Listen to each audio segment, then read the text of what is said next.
Book 2, welcome to Jackie's Literary Corner. I am Jackie. Now, I apologize, my voice sounds a little more nasally than usual. But I wanted to do this review while it was fresh in my mind. So I'm going to try this review. I'm going to try to do my review on A Gentleman in Moscow by Amor Towles. Now, I had read Rules of Civility by Amor Towles. I liked it. It's not an all-time favorite, but I did enjoy it. So I had decided, the first time I read this, I decided to get it from the library, but as you can see, it's a chunky book. And I had gotten other books from the library, and then I kept thinking about all the other books that I want and need to read, because my library is already growing. I mean, I do take up books in chunks, but that's usually like 2 or 3 books at the most. So I ended up at the time I was not in the mood for a slow read about someone's life, so I did a softie and F. No, I don't remember if at the time I knew that was a softie and F, but I did, and I just kind of let time go by, and then, did think about it a little bit more, and then I saw this, I don't know if I bought this last year or in 22 or 21, but I saw this at the roast office, and I had been waiting for it to come out on paperback, so I finally bought it and read it and just finished reading it yesterday. So, this is the story of a man, Count Alexander Rostov. I don't know Russian, so I'm probably mispronouncing a lot of things. I try to pronounce them correctly, but I don't know the language, so. And he was visiting the Metropole Hotel in Moscow when the Russians, the Bolsheviks, had taken over Russia. Either he was visiting or he might have been in Paris at the time. I think he was visiting Moscow. And it turns out he gets convicted for writing this illegal poetry that didn't look good for the government, the Bolshevik government. So he is put under house arrest at the hotel. With a lot of his stuff, a lot of his favorite books are in Paris, where he was visiting last. And his family is gone. So he does try to make an escape from the hotel, we're told, but then he basically was giving a slap on the wrist and a warning that, the next time if you try to escape, you're in trouble. So he makes the best of a situation, adapts, resigns to his fate at this hotel. He makes friends with a lot of the employees, especially the concierge, the maitre d', and the chef of his favorite restaurant, the Boryatsky, the Boratsky restaurant. And throughout the book, he reminisces and talks about how things were before and the elegance of it all and how much he misses that. And he ends up crossing paths with this little girl named Nina. He becomes friends with her and they explore the hotel together. He forms this bond with her, this attachment to her, and tries to help her and give her advice. And he watches her grow up. And to the point where eventually, when she gets married and have her own children, and her husband gets in some trouble with the government, she asks him to take care of her daughter Sophia. So this was just such a good read, so page-turning read. It is slow going, but it's just about his life at this hotel, his day-to-day life, and he's talking, as I said, he's musing and philosophizing about how things were before and about the nature of Russia. And, he's remembering things about his family. He has one particular friend, Mishka, who comes every so often, but not as much as the Count would like him to come. In fact, the Count, him and the Count try to get together, but then there's always something that comes up. And so he's watching, his life goes on without him. In fact, the narrator the omnipresent narrator of the story will, reference these people after their encounters with Count Alexander, and how the narrator tells you what happened to them, or if the Count needs to worry about them. And it's heartbreaking because the Count doesn't know. He has no way of knowing unless he gets unless they're in the newspaper or something, or somehow they find a way to contact him. He has no way of knowing what's happened to them. And there's a melancholy to this book because of that, and also because the Count, he misses he misses the elegance of the way things were before. And it gets to the point where he doesn't like when, because everything in the outside of his world has changed so much. He holds on to the things that haven't changed, that he can. His way of living, the way he does things on a daily basis, that, or things he chooses to do.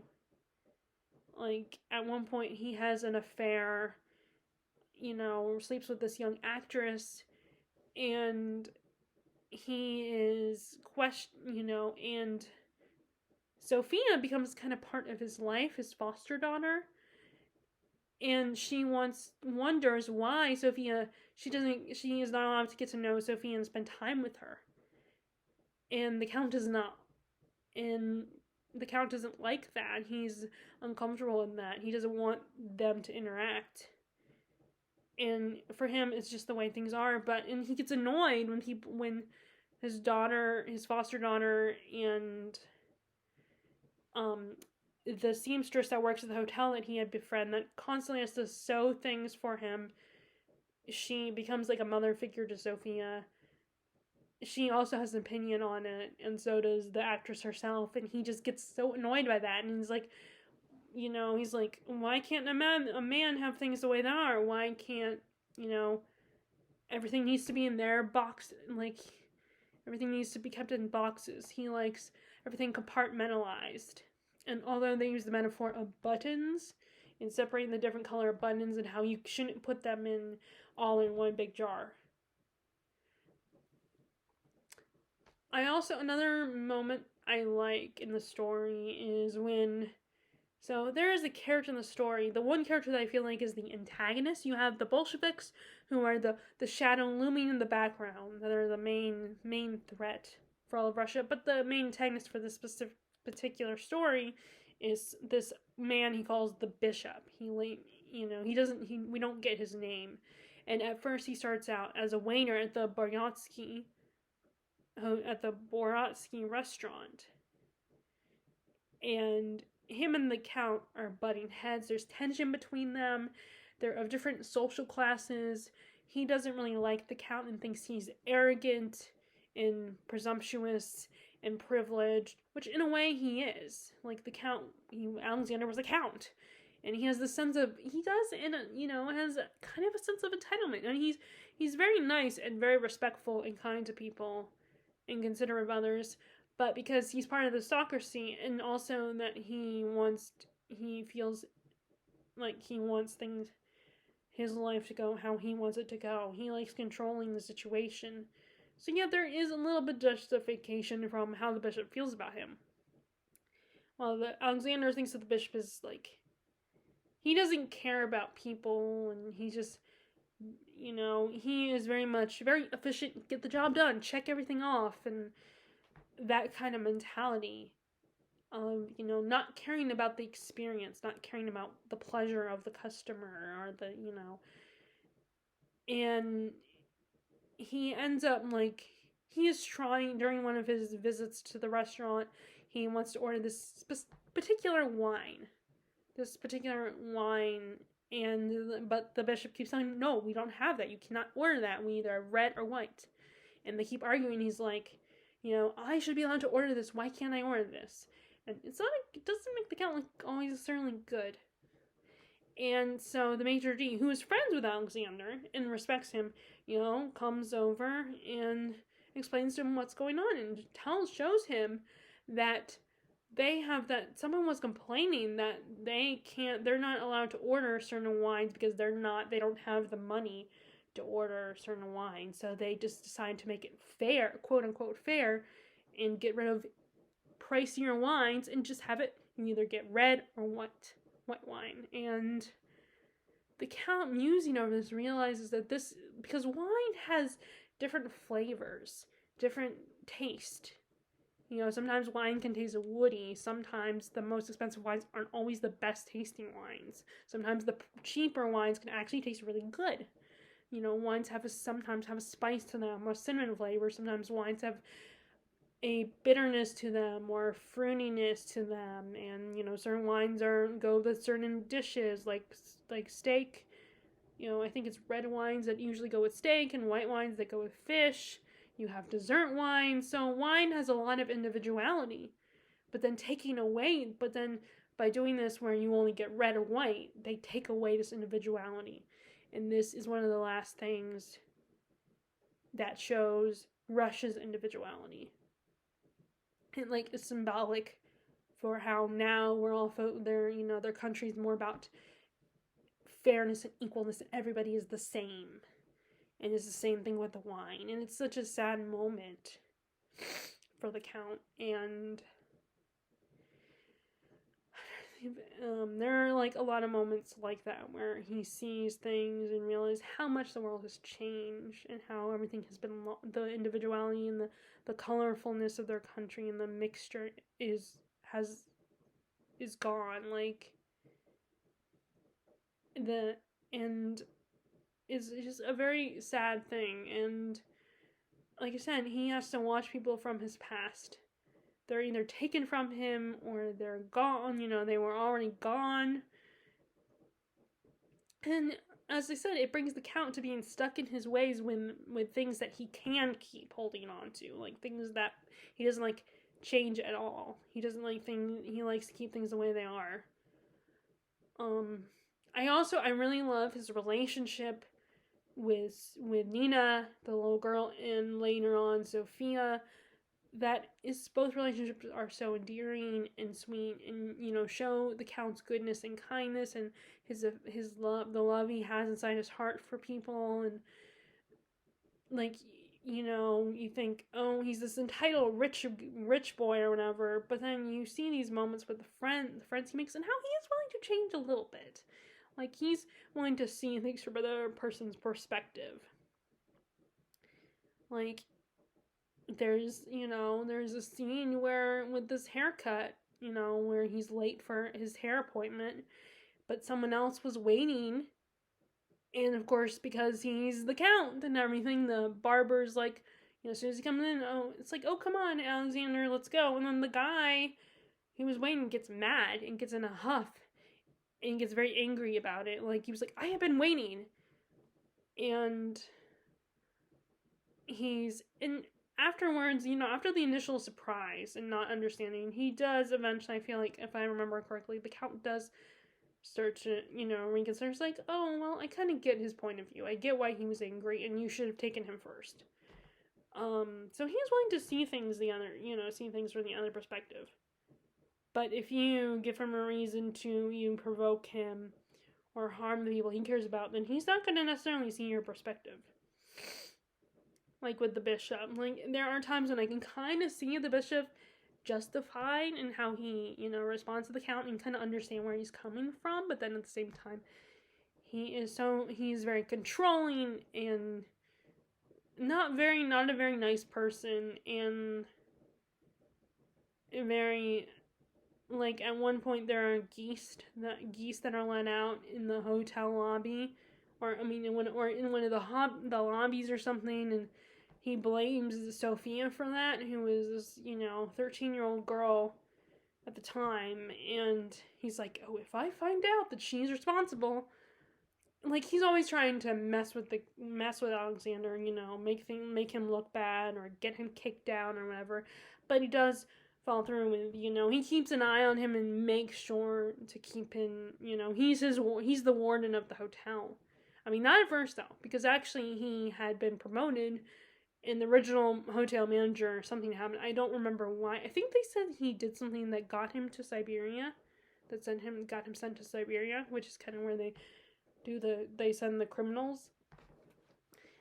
And he ends up getting promoted because I like his efficiency and how he gets things done and how he's very precise and, you know,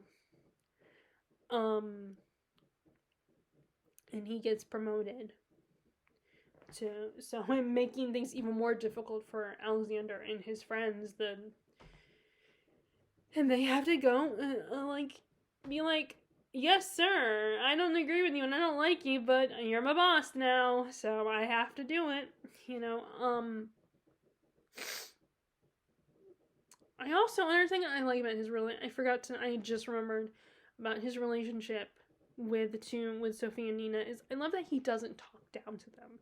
He doesn't condescend to them. He sees them as an equal.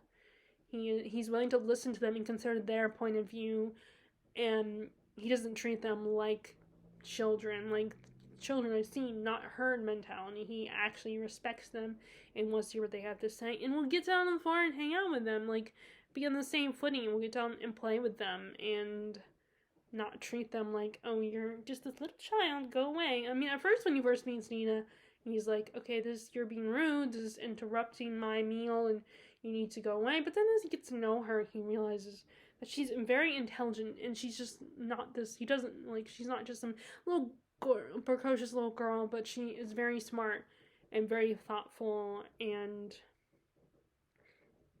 probably more mature, a little bit more mature for her age. And it's just, and again, like I said, his relationship with both those girls is very endearing and very sweet. I also I love that he's a reader and he appreciates good literature. And I like how we just see his life and how he adapts. Like, we get, the writing really is very detailed, explaining the Count's day-to-day lives and his thought process and his interactions with everybody. Like, it really immerses you. Tolles really immerses you in the world of the hotel, and you can easily picture what's going on. And I would love for this to be adapted. I think this would be a great adaptation, either like a limited series or a mini series. Although I'm sure a lot of people would probably say it'd be better as like a limited series, because that way you get, it's not as long as a series, and it doesn't have to have multiple seasons. It can have like maybe 2 seasons or just 1 season and then it's done. But you can have several big episodes, kind of like, kind of what they just did with All the Light We Cannot See. If they did something like that, I think that would be really good. I mean, I guess you could expand this to a series, possibly a regular series, but I don't know, that might still be, even with like 8 to 10 episodes, it still might be a lot, because you wouldn't really have to expand and add more stuff to the story. Add a lot of, you would still have to add a lot of stuff, because yes, it's a chunky book, but but the way he wrote it, he has specific points, and they would have to add drama to the story, which if Amor Towles was involved in the writing process, then yeah, maybe they could do it, I don't know, but I think a limited series or a movie would be best if they ever adapted this. But I would love to see this adapted. I mean, I would like to also see his other book, Rules of Civility. I think Olive from Book Olive would be very excited to see that one if that ever got adapted. I mean, although I imagine she would also be worried about it, because it is her favorite book. Now, I don't know if I'm going to read the Lincoln Highway. I might. I did see it. I went to Books A Million the other day, and I thought about it, buying it, but then I was like, I decided, let me wait and see if it shows up at the roast office, and then I'll buy it or something, or, I would get it from the library, but again, it's even longer than this one, so I don't know if I want to borrow it, unless I just borrowed that book, then maybe, but then I would feel like I couldn't read anything else until I got that book done, because I gotta return it, so, I would probably just wait and see if it shows up as a paperback, because I've seen it as a hardback at the roast office. But the roast office and Given Bookshop are the same place, by the way. So I have seen a hardback version, but I'm waiting for it to come out in paperback. And then I will get the paperback. Like I said, I almost bought it at BAM, but I decided to get something a little cheaper because, again, I'm trying to stick to a budget, so...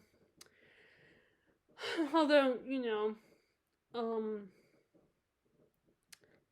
it was very hard because there were books that where I want, there was the third book in the Life of Trader series trilogy in the particular edition I want, and I kept going back and forth and saying I want to buy this one, but I kind of want to buy something new now.